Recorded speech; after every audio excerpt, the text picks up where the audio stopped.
sea ice in the Arctic region. Sea ice in the Arctic region is this picture.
マッサージセラピーだ。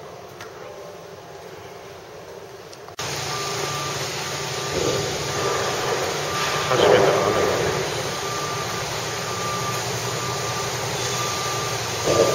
プール中の建物でアース&オーシャンサイエンスの新しくできる建物9月1日に上陸。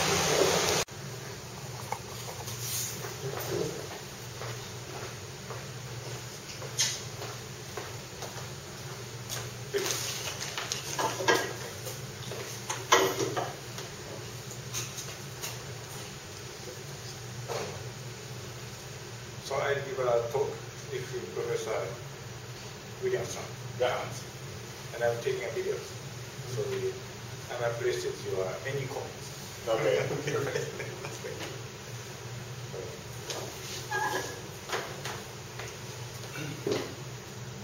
Have you ever worked together with the International Research Institute of Columbia? Yes. Yeah? Yeah, International Research Institute in the world, in that. Well, they are based in New York.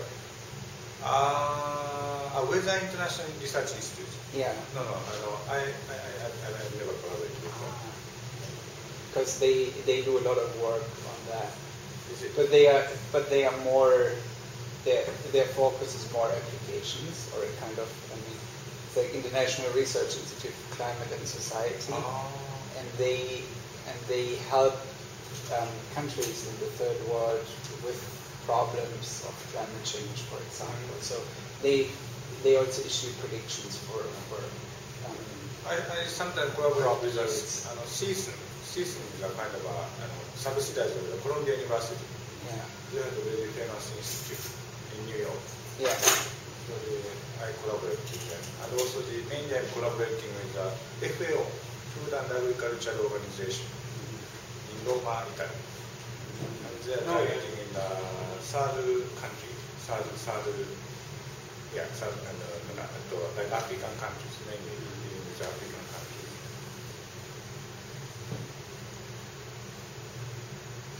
Yeah, that one is really important. The one in Rome, FAO. FAO. Yeah, it's from the United Nations. Ruling of the United Nations. And also there's, I'm sometimes involved in the activities of United Nations Environmental Program activities. So I sometimes work for them, making reports.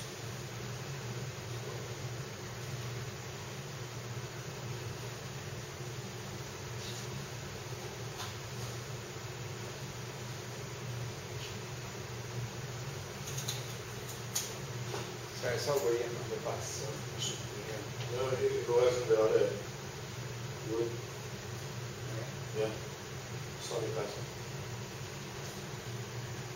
And then your office is another building, not the same building with Professor William Sensei. You three, where do you stay? Here? Usually third No, floor. our office is here. Fourth floor. Yeah, just on a different floor. A different floor. We used to work in the other building, in that one. The one that they are building now. Yeah. It was like an old building there, and they demolished it.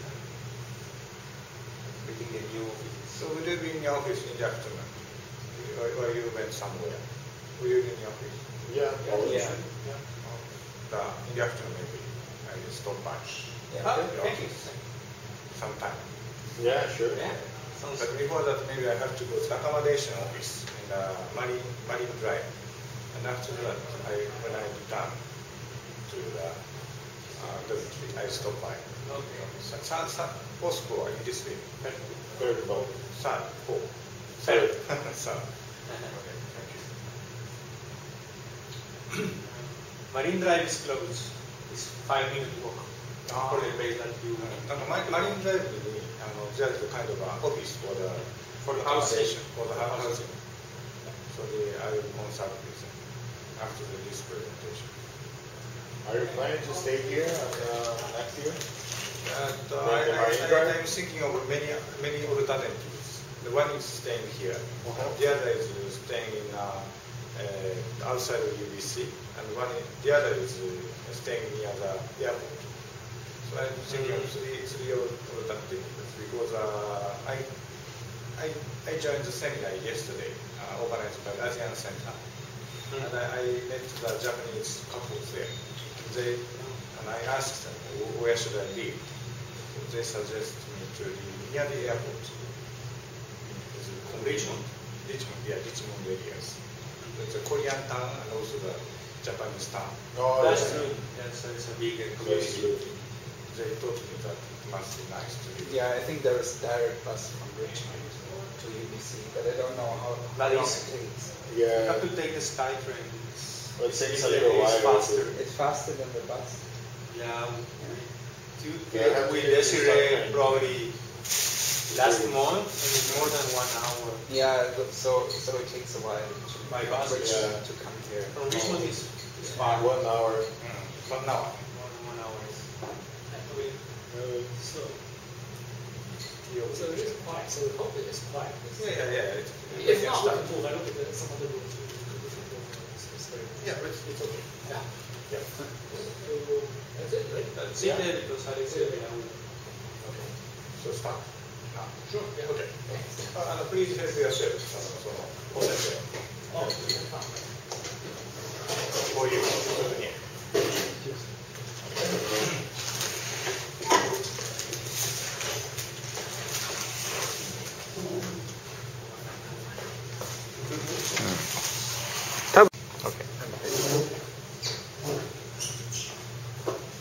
Okay, thank you for taking time today. So let me talk about my research topics. my history, short history. Okay, today's topic is climate change and its impact on global scale yield of crops. That's my main topics at stage of during the recent 3 or 4 years. And today's topics. One is background and data sets used, and global scale demand and supply structure for rice. I worked on these topics together with IRRI. Have you ever heard of the name IRRI? International Rice Research Institute. The headquarters is in Manila, in Philippines. Yeah, they are doing very, very nice works related to the rice production. And as you know, the 50% of the people living on this planet relies on the rice production. And also the post-Soviet relations with among temperature precipitation and fertilizer for major crop producing countries. And also the sea ice in the Arctic region is a topic. So I might have a brochure.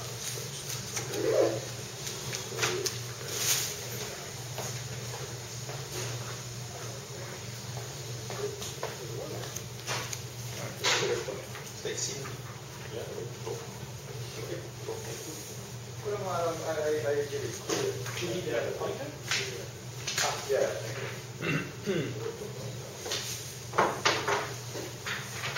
Also this one.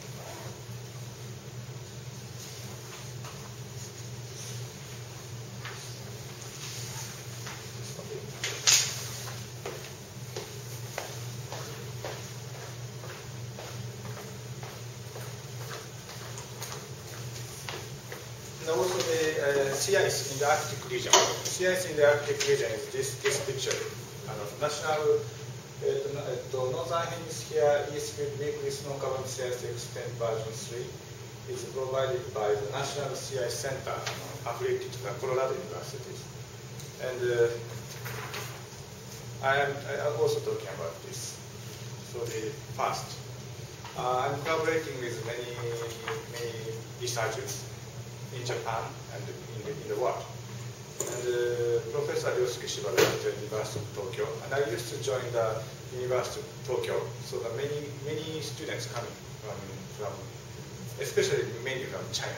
So they coming to the University of Tokyo as a postdoctoral student, and then return to their countries and become the associate professor or professor there. And also I'm collaborating. Kenji Sugimoto, he used to join my laboratory at Kwansei University, but he went to the University of Tokyo to get a PhD, and he's now working together with me. And also the Dr. Koji Nagishima sensei, and he belonged to the FAO, United Nations in Italy. And also these people are coming from the International Rice Research Institute, and also the Chris Elvis is a NOAA, working for the NOAA. So first of all, introduce myself. I got my Bachelor of Science at the Department of Geophysics, Faculty of Science of Okada University, northern parts in Japan. In 1972, Olympic Game was held there. So the scenery is very similar to that of Vancouver. And today's atmosphere is quite similar to that of the late fall in Hokkaido. And also the Master of Science, I worked on the research topics of international interaction between sea ice extent in Greenland areas, and also the atmospheric circulation, making use of the EOF, principal component analysis. And at that time, I joined the Institute of Low Temperature Science, Hokkaido University, and then I started to work. And I started to work as banks affiliated to the Sanwa Bank. Now it becomes the Bank of Tokyo Mitsubishi UFJ. And I worked for a consultant for marketing and investment, and writing reports for the governments, and also the supporting company to run its factory in Asian countries. And then during I working for the bank, I went to the Doctor of Engineering at the Kyoto University, Graduate School of Global Environment Engineering, Kyoto University, and I got PhD there. And I worked on the topics related to food, demand and supply structure for food at Kyoto University. Maybe I made it later on. did my PhD in English version recently. I got PhD around 10 years ago, and recently I make it translate to English and combining with the latest results and published through the online journals from Switzerland. And also and then I worked for an associate professor at the University of Tokyo, Institute of Industrial Science in Tokyo for a couple of years. And then, but it's not a tenure position. And my hometown is the Kansai region, Kyoto. So I found the position on the website at the Kansai University. So I went to the Department of Applied Informatics, newly established faculties, School of Policy Studies. And then I'm now here, I'm teaching e-commerce, global risk management, and socioeconomics and environment. And this time, I applied for the university for the sabbatical, and my university provided me the 1 year sabbatical, starting from year 2012 to 2013.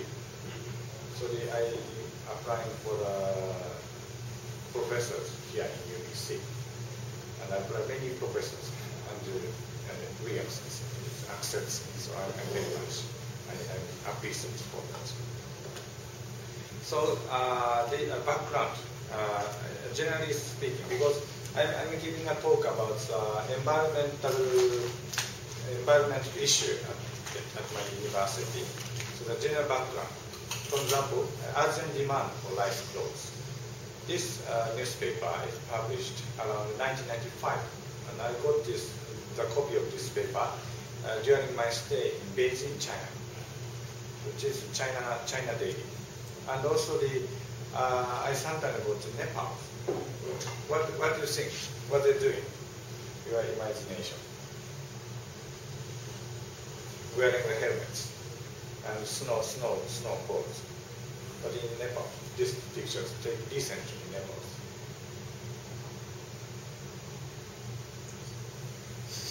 Imagine, please. What are they? That's right.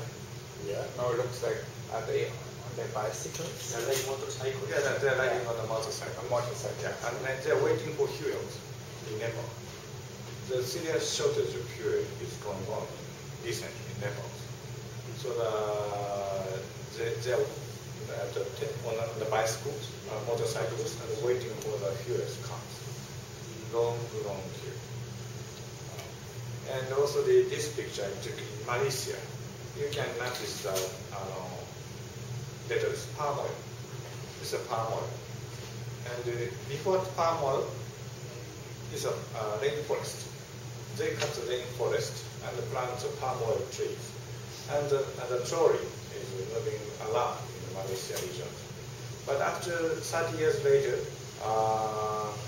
palm oil uses much energy from the land. From the land, so no forest is here. So that happens. And also if they cut the rainforest, all farms, orangutan is produced. And in Malaysia, if people are rich, they like to have a baby orangutan. It's kind of a status for them. So they kill the mother and fathers, and the baby orangutan is very expensive. So that there are many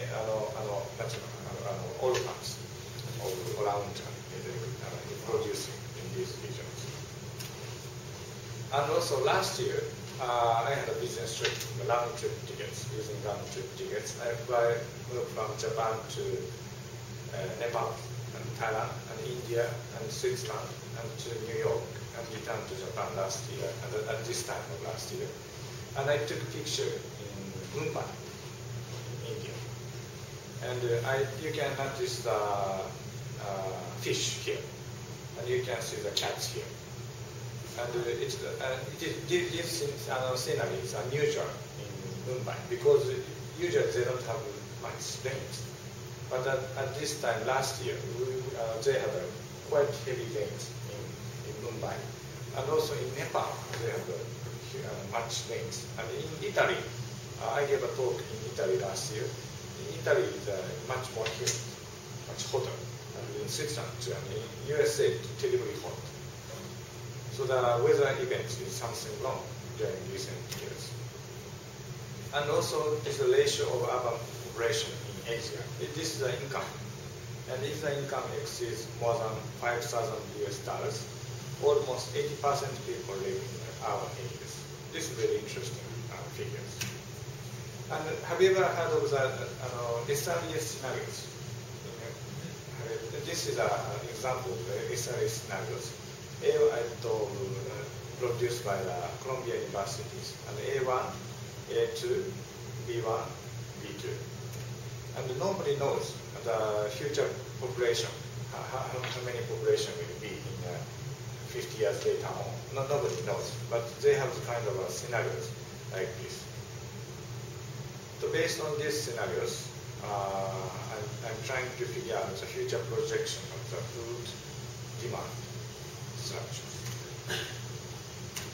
And this is a data set used. DMSP datasets is a Defense Meteorological Satellite Programs. I have long worked on this project together with Dr. Chris at NOAA. And he's developing 9-time datasets, something like this. And it's a time series of 9-time datasets. And this is a nighttime and income. It has a very nice correlations. If there are more lights, more incomes.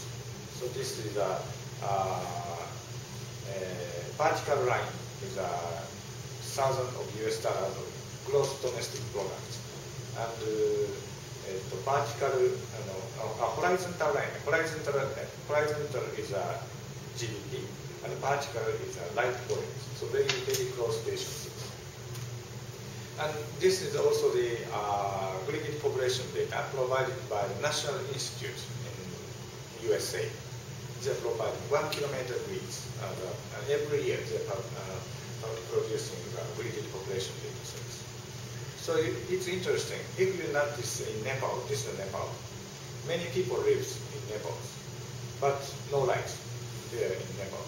So making use of lights, we are trying to figure out the poverty index, or trying to estimate the incomes making use of lights. If there's more lights, there must be more incomes.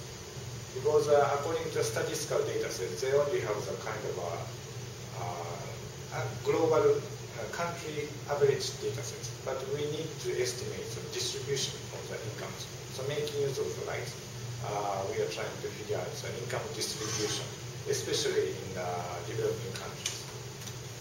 And also this GPCC from Germany. Have you ever heard of the name of this? GPCC, they are producing a precipitation data sets, very long range, starting from January 1990s to very recently. So I'm working on this research and these data sets. Next topic is global scale demand and supply structure for rice. I briefly show the results of this project. This is the result. I mean, making use of light volume data sets, I may calculate the income distribution for rice producing countries. And this is that means surplus, producing more rice than they give. And the blue lines means less rice. So if this value is around 100, so the producing rice and eating rice is equals. So we are not this calculation does not take into account the transportation, but just producing the exactly the right rice. So locally produced rice. Locally produced rice. So that's surprising. So Japan can produce enough rice. Yeah, we are producing producing enough rice, especially in the Tohoku areas. But the problem is we have a serious problems here because of the earthquake and also the contamination of the radioactive nuclear accident. So this kind of surplus will quite lost. So that will have new problems in our countries. And also very interesting in China. Rice is producing quite well in these regions, and also in Thailand, and in Vietnam, and this in Bangladesh.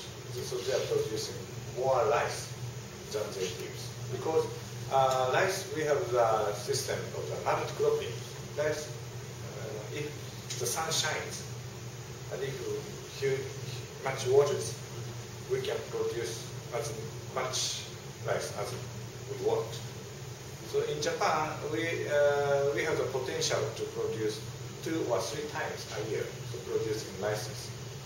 But if we do so, surplus, over supply, so that way makes price relatively low. So the Japanese government prohibits to producing rice. So what about this area around Bangladesh? So Bangladesh, different color. I don't see them, but color that bar. Back here? Yeah. So this is Bangladesh, but they are producing much more rice than these areas. But you mean the color is different. So there would be over 200.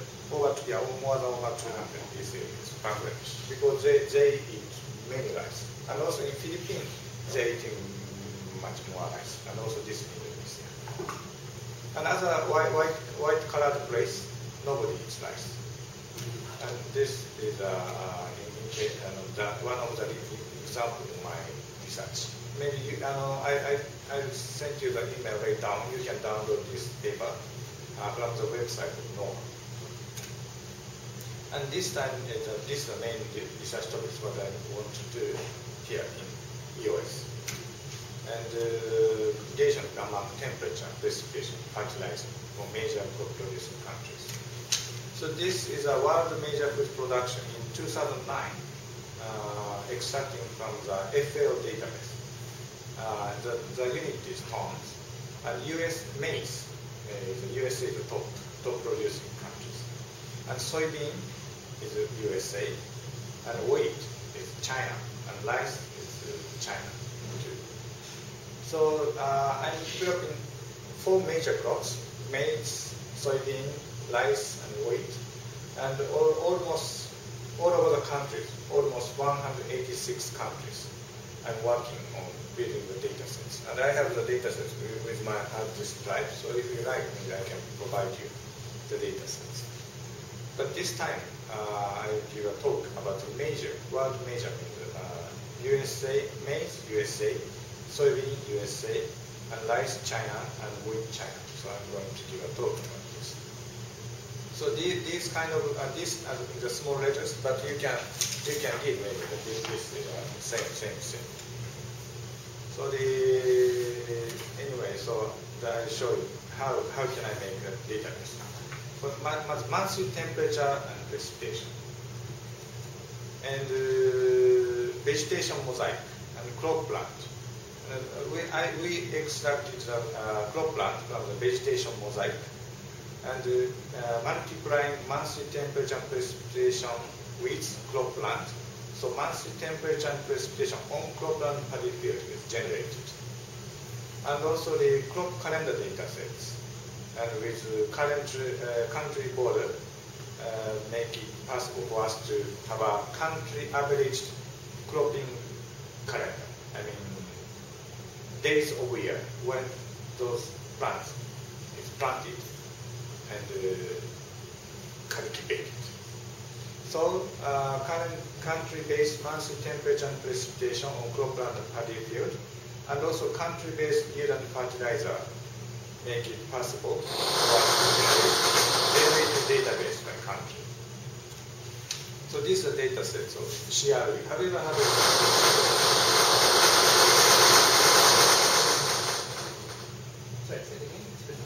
sorry. This data set, climate research unit. Yeah. This is very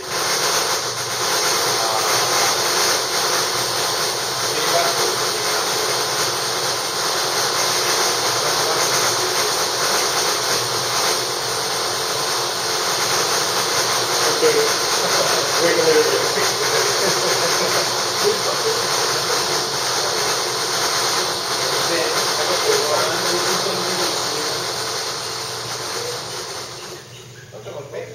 maybe. Yeah, Yeah, but while it sounds, please have a please. And this is a vegetation mosaic. Vegetation mosaic is something like this. The resolution is 1 kilometer. And it's kind of based on the world mapping forum. They are producing these data sets. So they're extracting the crop plant from these areas. So the vegetation mosaic, crop plant, and then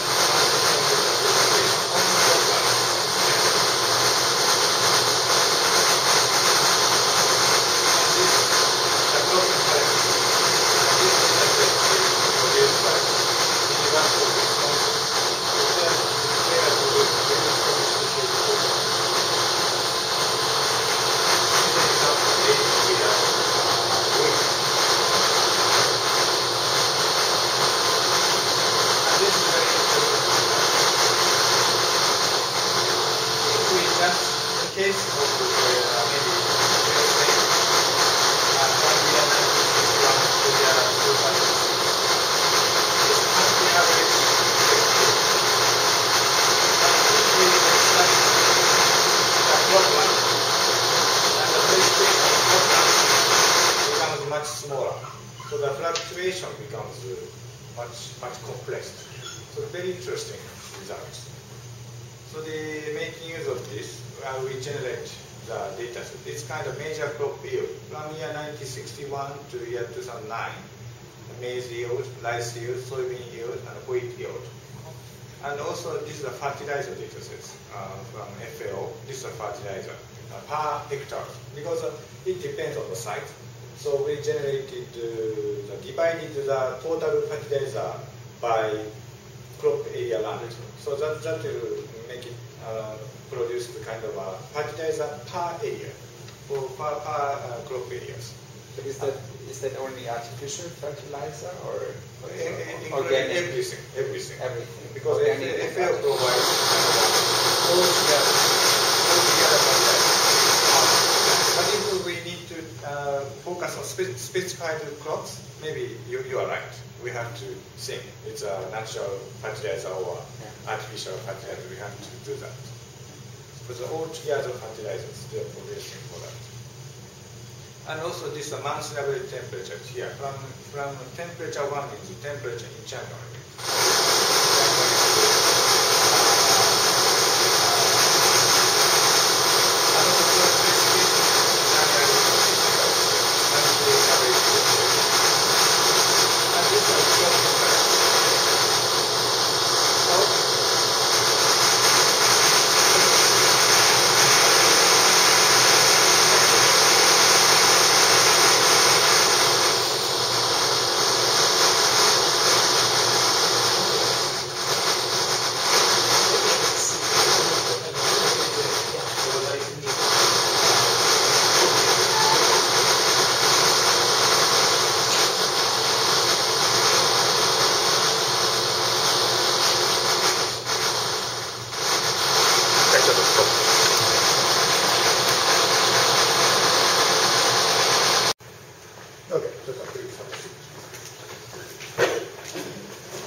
Can you turn off the lights here? This portion.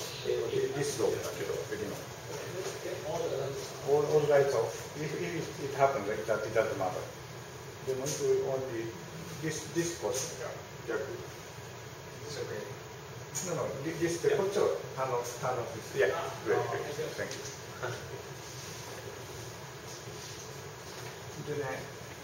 Okay.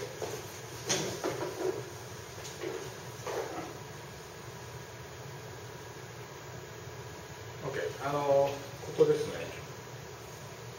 This is the data set in the CRU, Climate Research Unit in Eastern Grey University. This data set is also used for the IPCC project. And the resolution is 720 and 360. So almost 7 kilometers or 7 kilometers, 8 kilometers or something. どうしてるかな Okay. This is a vegetation mosaic, original data sets, and this extract is cropland with only this. But these are many vegetation like needle leaf or broadleaf or those kind of things.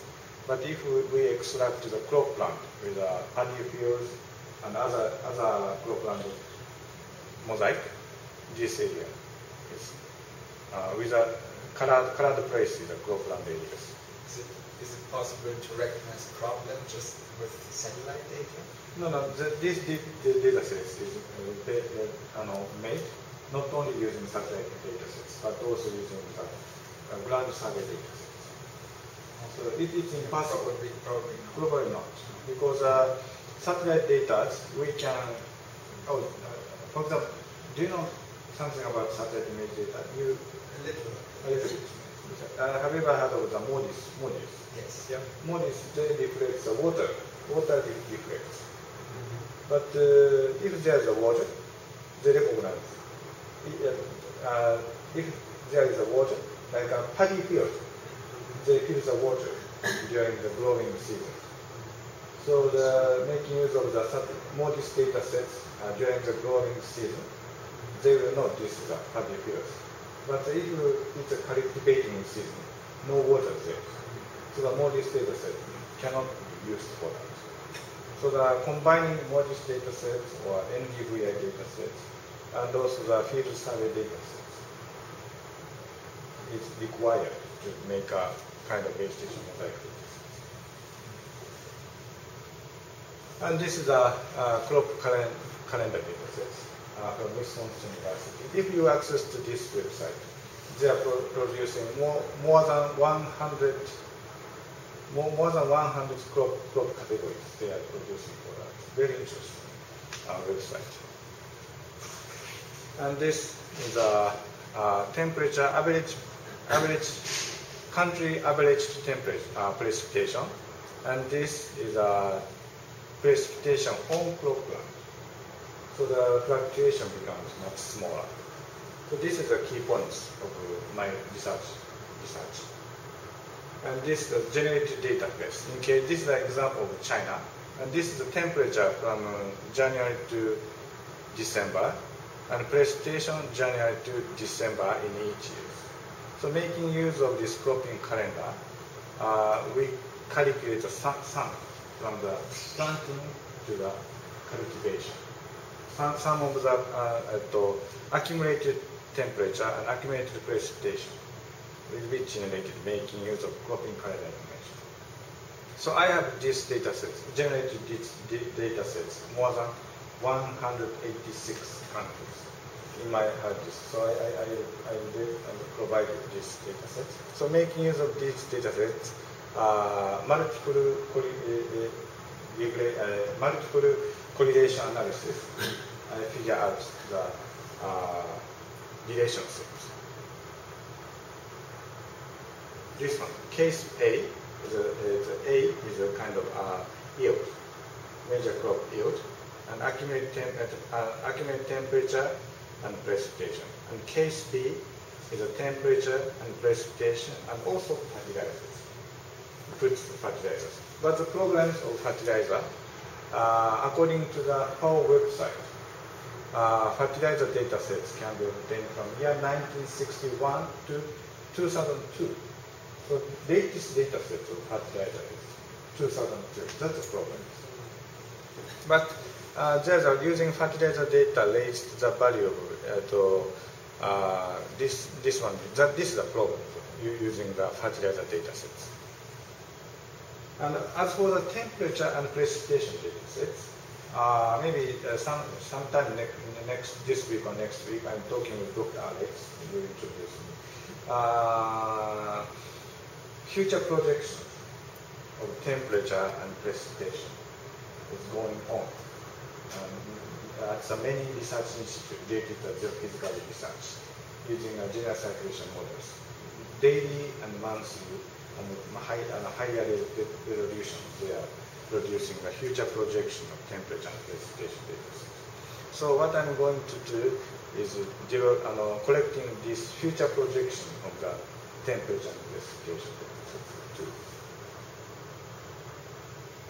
And this is the results of the estimation. Maybe here you can use the estimation of the value. So you know the US, for example, the page 1, USA, case A and case B, and this is the correlation coefficient is here. And so USA makes correlation coefficient is 0.5595. And case B is a 0.6210. This way, this one. Yeah. And table 1 is a result of preliminary multiple correlation coefficients. This is using just the country average values. The correlation coefficient is not so good. But if we use the correlation coefficients, we use a temperature and precipitation data sets on cropland. So the multiple correlation coefficient improves dramatically. And if we also put the fertilizer, it becomes much higher. And this is a USM preliminary studies. So that almost no correlations. So at this stage, last year I wrote a paper related using these results and postponed it to the international journals. But they rejected it because no correlation. So their comments is crop yield has nothing to do with temperature and precipitation. So and your result is also the correlation coefficient is very low. So they will not be able to accept me. But this year I finally achieved this paper. So the paper is now processing now. So it's also this is the result of the major crops. So you can see the papers here. This is the case A and case B for maize yield in USA, and this is dashed line. This dashed line is actual data of maize. And this one dash is a T-SUN, P-SUN fertilizer, and bold line is based on the T-SUN and P-SUN. Okay. Could you shortly explain again how the multiple correlation is multiple correlation defined, or how does it relate to the regular? Because it's temperature and precipitation. Yeah, temperature and precipitation. It's a function. Single regression analysis. Yeah. You know the regression analysis. It's a statistical, very simply statistical. This kind of yield is here, and temperature is here. Accumulated temperature is here, and accumulated precipitation is here, and fertilizer value is here. So the regression analysis is trying to explain the yield making use of temperature, precipitation, and fertilizer. That's a very simple way. Like R squared. R squared. R squared. Yeah. Multiple correlation is R squared. That's the same as R squared. I think the problem might be a little bit. I mean, for example, if there's a lot of precipitation and the temperature is low, crop won't grow very well. And the other way around also, it's only kind of like, I think, the interaction term, right? A lot of, like warm temperatures and a lot of precipitation. Yes, you mean the multicollinearities you're talking about that. If sun shines, the temperature is higher, and in that case, not precipitation. You mean that? No, also that for the crop to grow successfully, you need the right conditions of temperature and the right conditions of precipitation. Yes. Not only like the right conditions of precipitation will just make the crop grow or start growing, because you can have like heavy rainfall but really low temperature, so the rice will not bloom. So you have a kind of interaction term in your regression analysis? At this stage, no, nothing to do with that. No, I don't take into account for that. But you're right. Yeah, but probably then kind of your algorithm would change. So I would consider that. So this says output origin, and that also says input origin. Yes. So what's the difference in the second study compared to first? Yeah. Why is it so much higher? Yeah, first study is just using the CRU data sets, but only country average values. Or you actually perceiving over the whole country. Over whole country. Right. This one. First is just using this data set. And second is using this one. Extract the precipitation temperature on program. Right. So this segment study you use the region by region. It's not the whole country. Yeah, both are by region, by countries. By country. Yeah. Whole country. Whole country, because the EU data set Yeah. is only whole country. They don't have the spatial distribution data set. The temperature, precipitation, and cropping calendar, they have the spatial information. Right. But as for the yield, Yeah. whole country Still data. whole country. So if there is a spatial distribution of yield, I can calculate for that. But unfortunately, Still whole country. still whole countries yield data sets only available. So still how is this different from that? And still for the whole country. See, they both are whole countries, but using the data sets is different. There's different. So in the first one, you only use temperature, for example? No. First one is also both. The temperature and precipitation. Yeah. And second one is using also the temperature and precipitation. And this is the temperature and precipitation. And using temperature, precipitation, fertilizers. So using fertilizers makes the R squares higher values. So what's the difference between the temperature data set here compared with that data set here? Temperature data set. The same data sets, Right. but making use of these data sets. Oh, Okay, okay. multiplying these values with these values. So we could extract the precipitation and temperature on cropland. On crop. Making use of the GIS software. Okay. So with a border data set, we could calculate the country average value of this. So this is very interesting result. This is in case of USA. So the precipitation, precipitation cropland fluctuation is much smaller.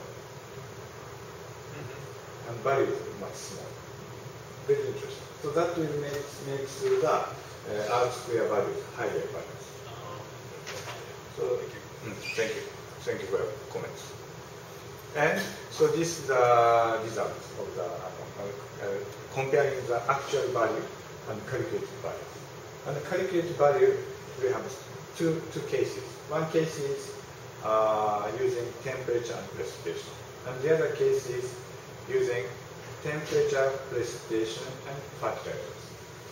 So this is a dot line is actual values, and this is values case made with using temperature and precipitation, and this value is using temperature, precipitation, and fertilizers. So this is in case of USA, maize in USA, and this is soybean in USA. In this case, the actual value is higher. This is a calculated value. This is actual values, and this is calculated values. And wheat yield. Wheat yield is kind of still actual values higher than calculated values. And rice yield is sometimes actual value is lower than that of calculated values. But anyway, using the temperature and precipitation and fertilizer data sets, we had a possibility to forecast or following the actual values. So I have already developed this formula. Almost 186 countries four major blocks in the database. So I'm now developing the website, the web database. I sometimes using SQL database server, developing database server by myself. So if you access to the website, if you choose a country, and if you choose this is in case of very simple model, PlayStation, if you choose a PlayStation and calculate, so there's a kind of formula. In the formula, these values put it inside, and then expected yield will appear on the website. This kind of system is what I'm now working on developing for that. So how many months do you forecast in advance? Forecasting, this is not forecasting, but just kind of this is the formula. This is the formula, and you choose a presentation here. So for example, this year, people access to my website. Or this year, in April in Canada, the average presentation is something like this. So you can choose here the values. And August, April, May, or something like that. So then, this might be expected value of this year's yield. It's kind of a simple forecasting system. And also, I'm working on the sea ice in the Arctic region. And this is a data set. And they have almost 1 week. Every week they are doing this, building this database with a spatial distribution. So what I do is extracting this data on the web Excel, Microsoft Excel spreadsheet, something like this. And one of my students working on this topic. So it's very interesting. We can figure out the kind of sea flows from Europe to this place, if it's not met. So then also I'm trying to making a pattern of these regions and sea ice extent movement. I'm trying to figure out the relationships between the temperature and precipitation pattern in the world. There's something like teleconnection patterns. And there are some preliminary studies conducted by Professor Meiji Honda at Niigata University. And he graduated from the same laboratory at Fukuoka University. And he is working for this topic. And there must be a relationship between the sea ice extent in Arctic regions and with another temperature precipitation patterns. So global crop yield can be forecasted using temperature and precipitation. So this must be that must be what I have been working on that. And sea ice extent in the Arctic and temperature and precipitation pattern is also working on that. So maybe multiplying global crop yield, there must be any relationship to global crop yield, temperature, and sea ice, and we might generate any indicators. So that's what I want to do during my sabbatical here. And also I'm developing a concept of Kaifa. This design, I asked my friends who live in Mumbai, please design this logos, Kaifa. Kaifa means to climate, agriculture, impacts, forecast, and adaptation. So-called Kaifa. This Kaifa concept. So these kind of concepts I want to develop and on the website and provide the services to the whole over the world. So that's what I want to do. Thank you for your attention. So please, any comments or any suggestions, I very much appreciate for that.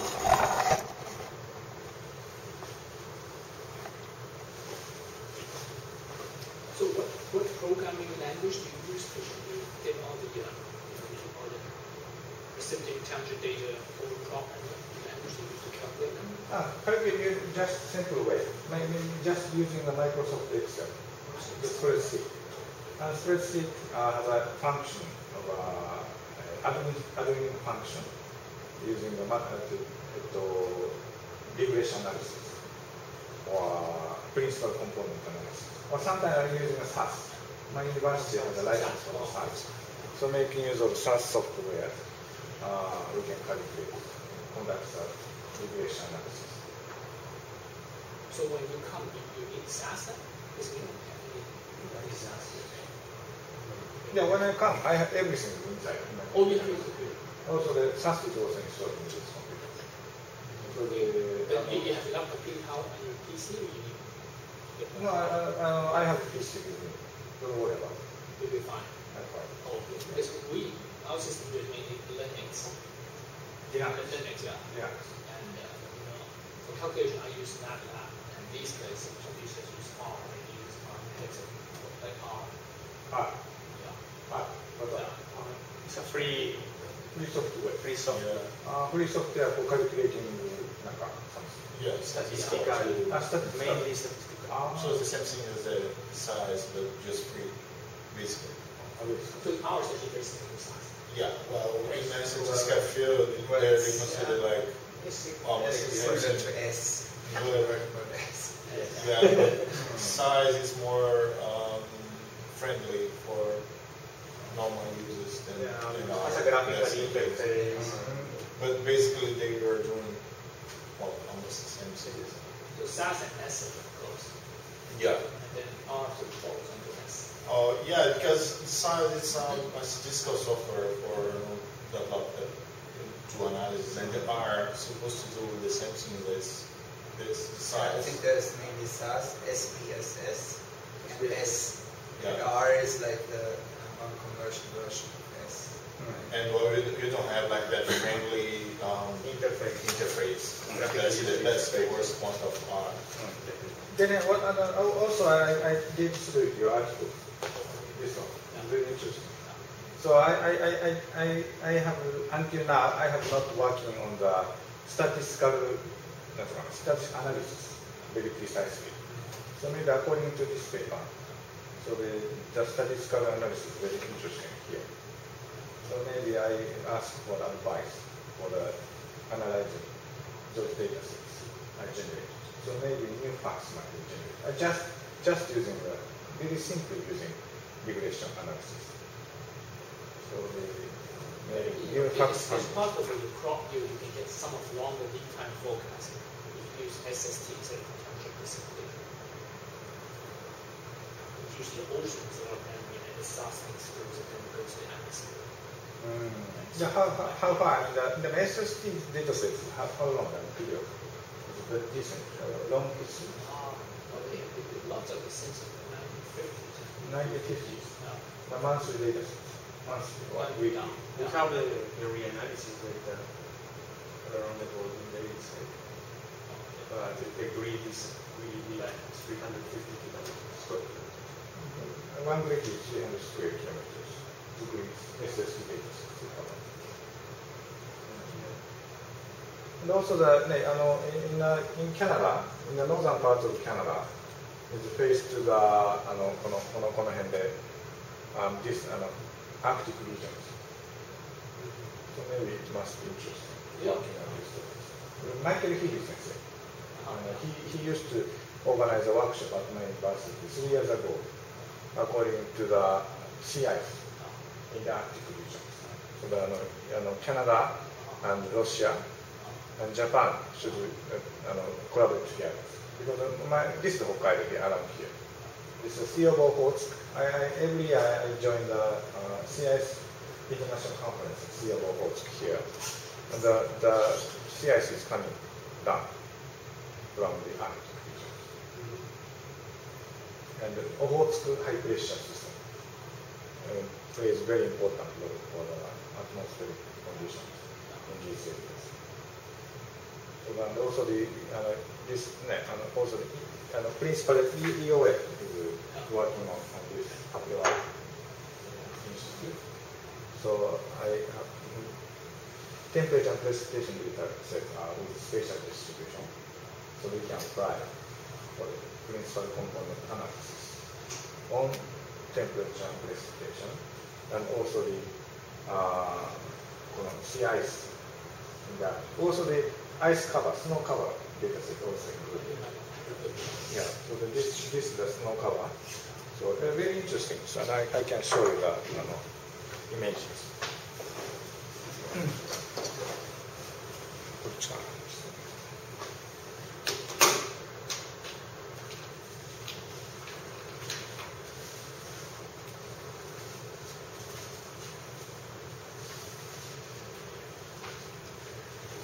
And also the Food and Agriculture Organization, FAO, they will start a new project from this October.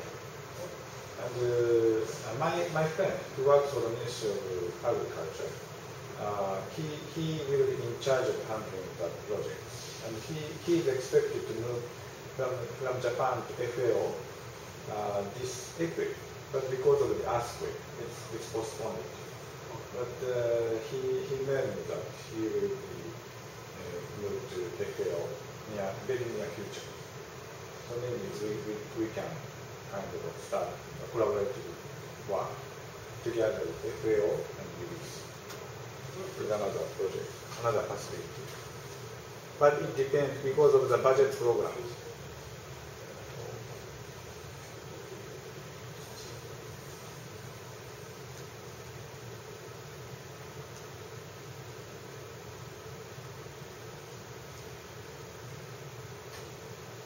Very interesting. CIS data sets, I can show you.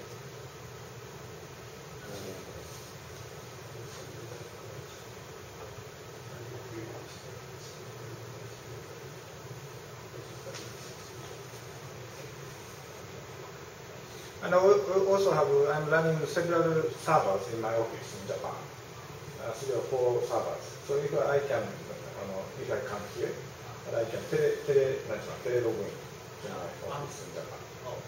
So but it depends on the quality of the network, because maybe your network seems me to very restricting the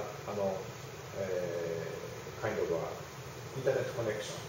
Is restricted. It should be okay. I think the one that's the problem is the government. Not the fast or lower, but the kind of security hole.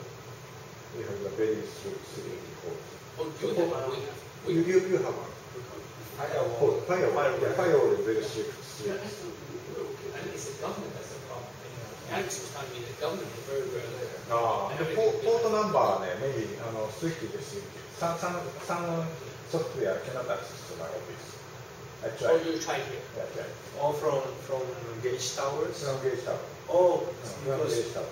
because you are using the open UVC connection, the wireless that is not for employees or students. That's the free one for everyone. Yeah. Once you're here, you get a UVC account, etc. So I think that's quite much better. You're just using it. Anybody can come in here. Yeah, that sounds great. Yeah, it's a secure server. Yeah, it should be okay. Security hole maybe little bit too common. Yeah, so I think security is quite lax. It's the government that's very tight. Alex, he said there's a lot of problems because they're very conscious that this government. I showed the example of the extracted CIS data set on Microsoft Excel. It's very interesting. Newer version of Excel, they have no limitation to the horizontal weight. At this older version, the maximum horizontal line is 256, but they disappeared. So they can extend as much as more than maybe 10,000 or something like that. It takes time. It's coming soon. Using the sea ice extent and also the ice snow cover. It's very interesting. Yeah, especially people think that the Himalayan mountain is very important. I think global it's so high up, so many perpetual. It goes up to high altitude. Everest region. Asian monsoon. In Canada, maybe you are facing the Arctic region. So Canadian university is famous for the research in the Arctic region. Magic University especially very famous for that. あれなんかちょっと時間がかかってる。Sorry, I should. I wasn't sure if the Arctic has a lot of generated or teleconnection. Because Arctic is basically the air is kind of sinking the soul. So it doesn't kick the atmosphere that easily from the. I mean, it affects the albedo absorption, but I don't know if it doesn't generate a convection or something that kicks the atmosphere up. でもさ、if ocean is covered with ice, so no heat is coming up to the air. But if the ice melts, so the much more heat is coming up to the air. So that will influence any kind of systems, any influences on the circulation system. Maybe this is a department of Earth and ocean science. So maybe interaction. Maybe we can do that. Yeah, you can see this one. This is kind of an Excel sheet, something like this.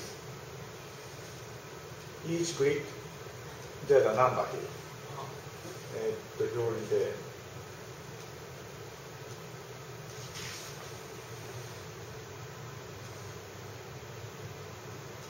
Like this.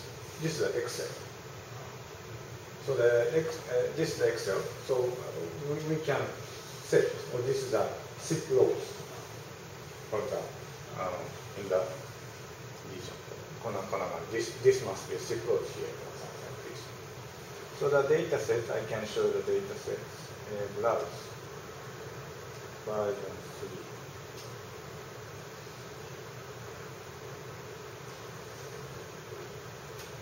This is from year 1966, very old, 1966 to recently. But only the sea ice is recently. Sea ice is from 1978 or something like that. But it's moving something like this. This is good. 1 week bigger. So very interesting. Something like this. And quite recently, according to my friend who working on these topics, the sea ice extent in Arctic region dramatically decreased. このね、year 2005, around here, I can show you. Year 2000.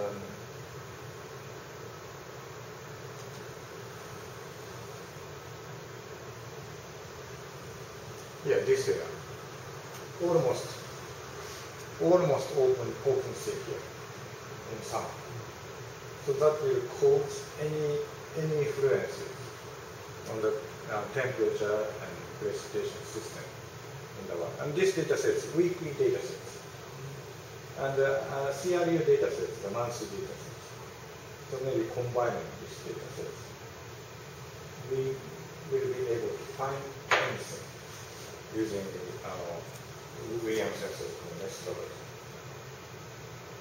or with the statistical data sets. So I'm thinking those data sets open to the public. So maybe if your students or grad students are interested in using this data set, they can work on this. So next April when you come, you should maybe have a formal seminar in the department. Yeah, please do so. Yeah.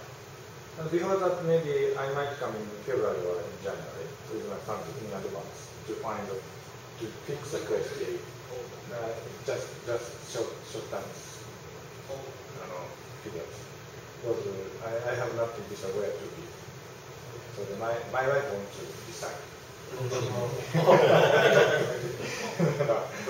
Maybe, but we have winter vacation, Christmas vacation, and also the spring vacation. When? February. Actually, winter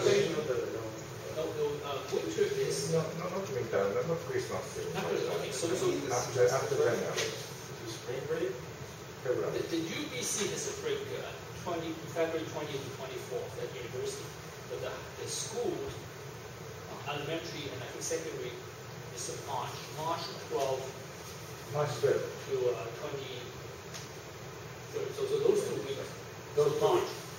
You only have only 2 weeks off in the spring break. Yeah. Spring Yeah. vacation. So the 2 weeks of March. Even at the university. University, you only have No, University, only one. only 1 week. University and Only 1 week. Only 1 week in So February. 20 to 24. Up until 24th.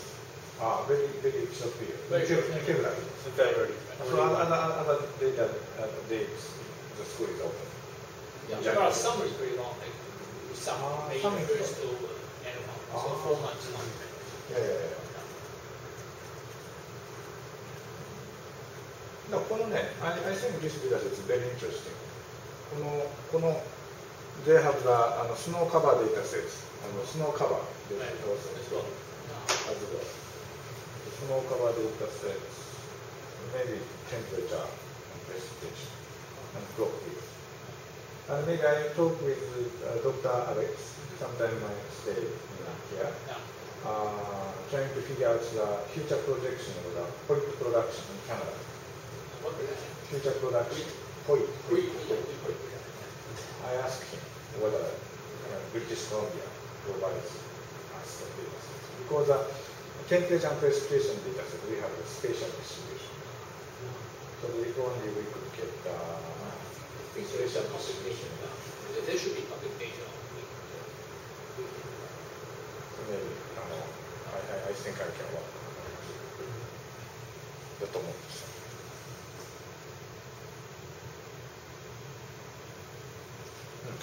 Any comments? かなんかあれば。maybe we can exchange emails. Do you kind of plan also to intend some more variability information of precipitation and temperature? I mean, probably for now you only get this with monthly averages. Monthly average, yes, that's true. I mean, it might be interesting. I mean, if you have daily data available. I mean, for example, like heat waves or with the whole climate change, the variability in some areas will change dramatically, right? So Yeah, kind of it might be difficult to make any future projections if you only use the average, like the mean. Yeah, you are right. The problem is that the availability of time length. Yeah. If the data set becomes precise, I mean the very smaller scales, but the problem is that time length is small in that set. So the reason why you use climate research unit data set is because they have long periods. From year 1961, they have monthly levels, and they are having they're providing cloud cover, also the cloud cover and diurnal temperature change, frost day and precipitation and daily mean temperature and a monthly maximum temperature and minimum temperature. So those kind of data sets also included in the CRU, climate research data sets. And another reason why I choose CRU is this data set is used for the IPCC, International Climate Change Panel for Climate Change or something like that. So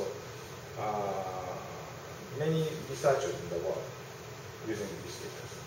But some researchers say this data set is not reliable. That's true. But if I belong to the School of Policy Studies.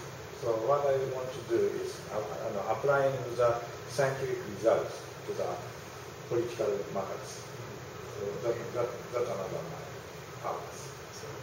So that is also the main reason why you issue those or make those estimations country-wise, because kind of you want to provide some guidance for politicians and policymakers. For example, very recently, Somalia, the Somalia country now they are suffering from a serious food shortage because of the extreme events, extreme climate change events. So the system is very unstable in Somalia countries.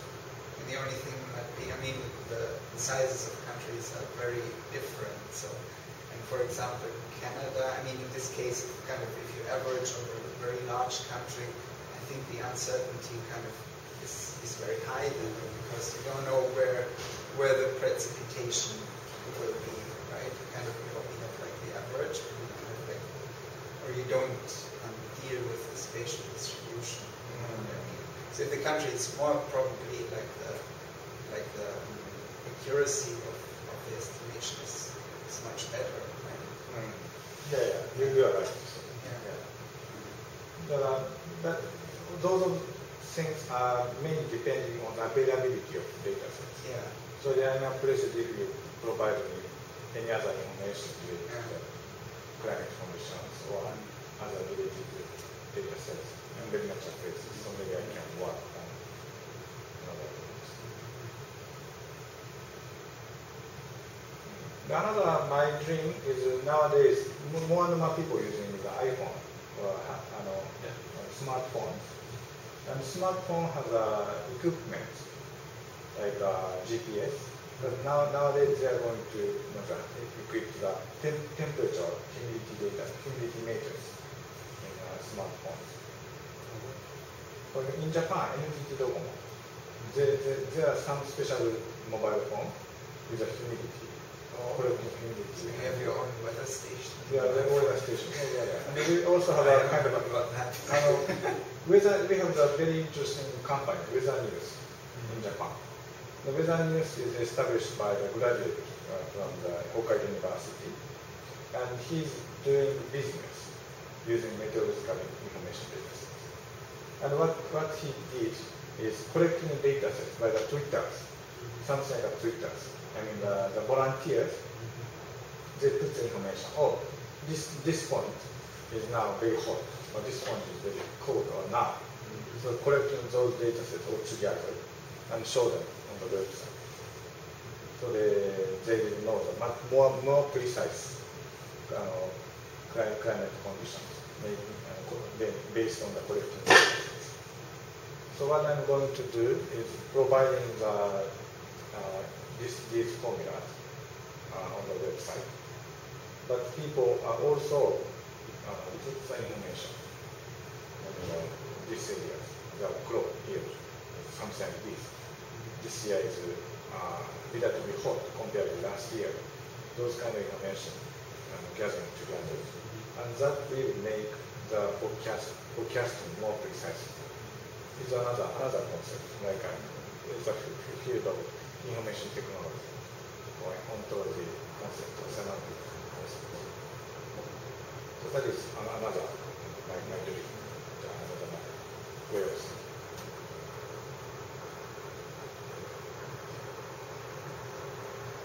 So they are very, very difficult. Sometimes I think it's very difficult. Mobile gear has a possibility. I have to.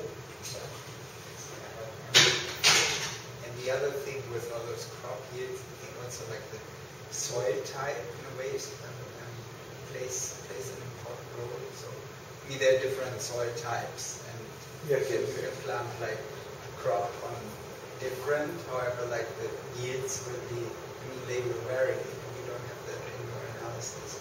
I have already generated the spreadsheet database here for the temperature and precipitation and fertilizer, country level fertilizer. But as you said, if we change these values, these values are just worked on the major crop crops. But if you choose specific crops data sets here, we apply for that and calculate for that. We can do it. Not only specific crop, but also like the different soil type. Yeah, different soil types. If we could get the different crops and specific crops, but with the time series data sets, and in the also the region, in which regions. So making use of that data sets, we can generate exactly the same structure of this data set. Because temperature and precipitation we have the spatial distribution maps. So exactly this places specific properties randomly. So we can generate these things. Regression analysis is very long history. Very simple. Over more 200 years. Gauss, very famous mathematician, invented this. Very simple but very useful.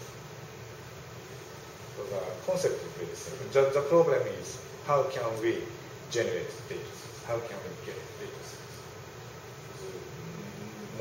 Most important but most difficult. But at the beginning, I want to work on a global scale. What's happening? And global information I want to provide. And globally, I want to conduct future production. That's what I want.